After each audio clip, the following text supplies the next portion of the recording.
अस्सलाम वालेकुम to everyone. आप सबका क्या हाल है? मैं उम्मीद करता हूँ सब बिल्कुल ठीक होंगे, अपनी लाइफ में बिल्कुल खुश होंगे।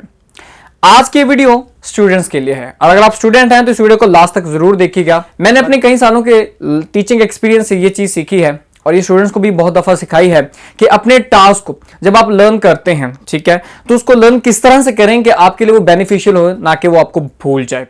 सो इस वीडियो के अंदर मैं आपके साथ कुछ टिप्स शेयर करने वाला हूं जो कि मैंने अपने ज़माने तालिब इल्मी से लेके अपने टीचिंग एक्सपीरियंस तक सीखी हैं। एक बड़ी कमाल की कोटेशन है, don't practice on the stage, just be perform on the stage. Stage के ऊपर आने के बाद कभी भी हमें प्रैक्टिस नहीं करनी चाहिए। हमारी प्रैक्टिस इतनी होनी चाहिए कि हमें स्टेज के ऊपर आकर सिर्फ और सिर्फ परफॉर्म करना चाहिए है। तो मैं आपके साथ बहुत सी कमाल की 6 टिप्स शेयर करने वाला हूं जिससे कि आप ये सीख पाएंगे कि जब भी हम सबक को याद करके लिखते हैं तो उससे हमें क्या बेनिफिट्स होने वाले हैं। Tip number 1, improve your writing. 2013 के अंदर जब मैंने कॉलेज में एडमिशन लिया उस वक्त मेरी उर्दू और इंग्लिश दोनों राइटिंग बहुत ही वीक थी। क्योंकि मैं उर्दू मीडियम से इंग्लिश मीडियम में आया था, मेरे सारे subjects science subjects mostly English medium थे। अब मुझे वहाँ पे राइटिंग का जो डिफिकल्टी वो फेस करनी पड़ रही थी।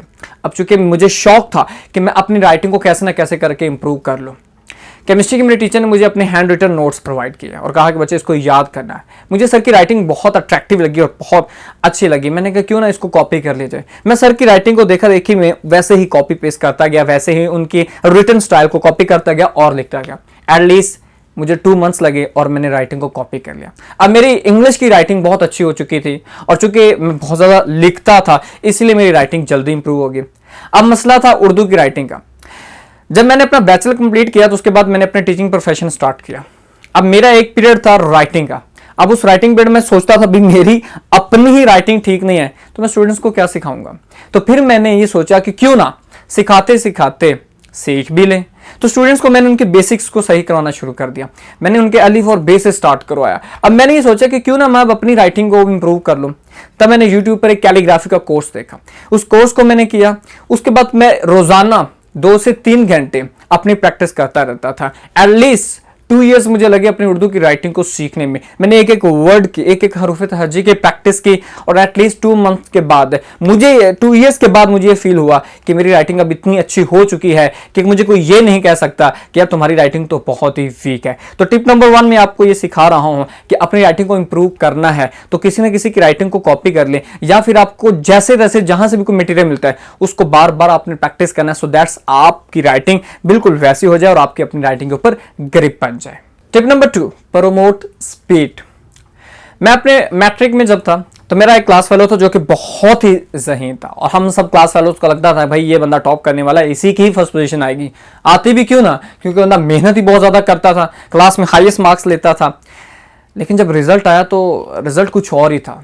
हमें पता चला कि वो बंदा बमुश्किल पास हुआ है। अब जब हमने रीजन पता की क्या ऐसा हो कैसे सकता है कि एक ऐसा बंदा जो क्लास के अंदर हर दफा पोजीशन गेन करने वाला है वो अपने रिजल्ट पर बमुश्किल पास कैसे हो सकता है। रीजन पता चलने पे ये पता चली कि वो बंदा लिखता नहीं था।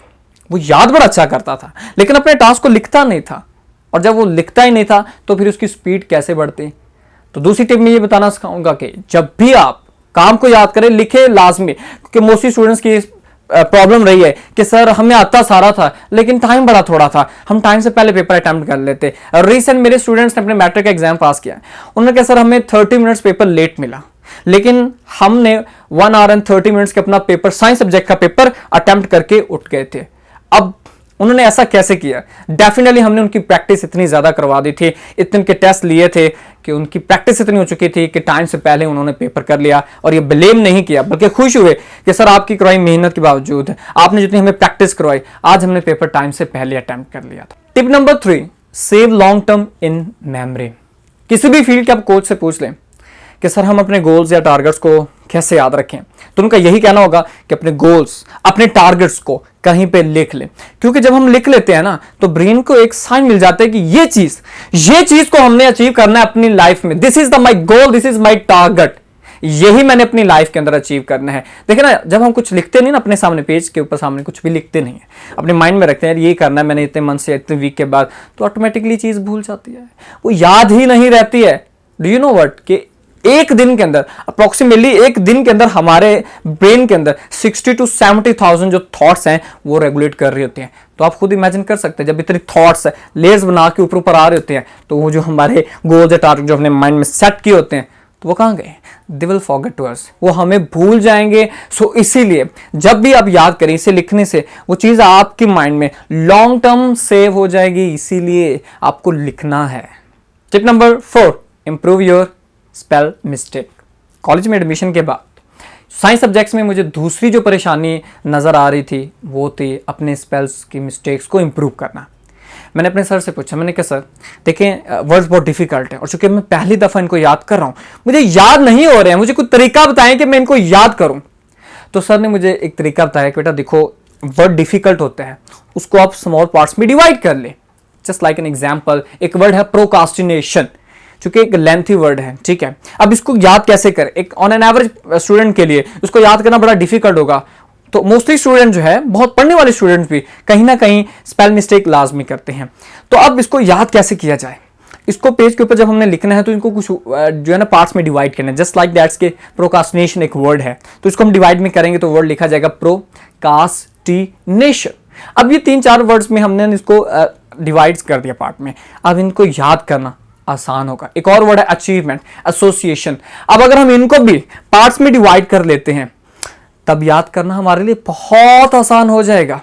सो ये मुझे तब से मैंने इस चीज को अपने माइंड में बिठा, तब से मैंने इस चीज को लिखा अल्हम्दुलिल्लाह। जब उसके बाद मैंने जिस भी वर्ड को याद किया, डिफिकल्ट था, इसी तरह ही मैंने याद किया और कभी भी मुझे स्पेल मिस्टेक पे दोबारा फेस नहीं करनी पड़ी। ये टिप भी आपके लिए बहुत ज्यादा हेल्पफुल होने वाली है। आपने घोड़ों की रेस में देखा होगा कि घोड़ों के आंखों के साथ कोई पट्टी लगी होती है कपड़े की। डू यू नो कि वो क्यों होती है? एक्चुअल में उनका फोकस ट्रैक के ऊपर रखना होता है। टिप नंबर 5 भी बिल्कुल यही है, कीप योर फोकस्ड। आपका फोकस टास्क के ऊपर रहेगा।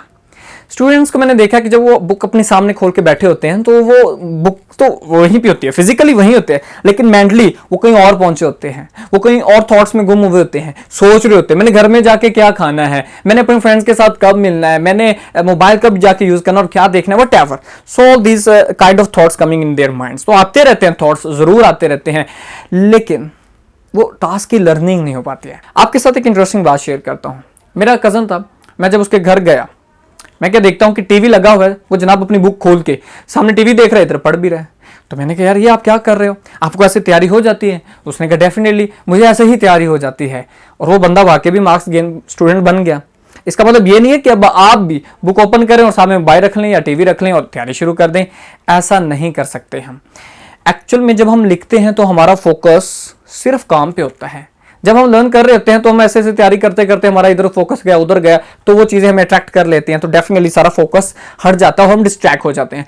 जब भी आप याद करें, 1 लाइन करें, 2 लाइन करें, ज्यादा भी नहीं करें, आपको पूरा पैरा भी नहीं याद करके इकट्ठा लिखना, थोड़ा सा याद करें और उसको लिख दे। सो इससे क्या होने वाला है कि जब आप लिखेंगे तो आपका फोकस काम पे रहेगा, आप डिस्ट्रैक्ट नहीं होंगे और आपकी लर्निंग कितने टाइम्स ज्यादा हो जाएगी बानिस्बत उनके जो सिर्फ बुक सामने रखते हैं। कुछ ऐसे बंदे होते हैं, स्टूडेंट्स होते हैं जो बहुत ही फास्ट लर्नर होते हैं, वो याद करते हैं और उसी वक्त उन्हें याद हो जाता है। बट लिखना क्यों इंपॉर्टेंट है ये आपको मैं ऑलरेडी बता चुका हूं कि ये आपकी मेमोरी में लॉन्ग टर्म के लिए सेव कर देता है। Tip number 6, last but not the लेस्ट, improve confidence. मैं अपने बैचलर के एग्जाम देने के लिए कॉलेज जा रहा था, तो मेरे फ्रेंड ने पूछा अच्छा ये बताओ यार कि कौन से यूनिट तुम्हें अच्छी तरह से याद है। तो मैंने बताया कि ये वाले मुझे यूनिट्स बहुत अच्छे से तैयार हैं। क्यों? क्योंकि मैंने उनके ऊपर बहुत ज़्यादा प्रैक्टिस की थी। ज़्यादा प्रैक्टिस की वजह से वो मुझे अच्छे से तैयार थे। डू यू नो दैट्स कि जब हम किसी भी चीज़ पे, वो कोई स्पोर्ट्स है या वो काम है जिसके ऊपर जितनी ज़्यादा प्रैक्टिस करी जा रहे होते हैं उस पर हमें उतना ही ज़्यादा कॉन्फिडेंस हो जाता है। इसलिए जिन स्टूडेंट्स की लर्निंग अच्छी होती है, अपने सब्जेक्ट पर ग्रिप होती है, लर्निंग अच्छी सी होती है, वो कॉन्फिडेंस के साथ अपने एग्जाम्स में बैठते हैं और इजीली अपना सारा पेपर अटेम्प्ट करके आ जाते हैं। सो ये 6 टिप्स आपको जो बताई हैं, अगर आप पहले से करें then that's well and good, but अगर नहीं कर रहे हैं तो आज इनको अपनी लाइफ में ले आएं। अगर आप पढ़ रहे हैं और एक स्टूडेंट है तो आपको इन टिप्स का पता होना बहुत जरूरी है। होप सो दैट्स कि आपको ये वीडियो अच्छी लगी हो। मिलते हैं नेक्स्ट वीडियो में, तब तक के लिए अपना और अपनी फैमिली का ख्याल रखिएगा। अल्लाह हाफिज।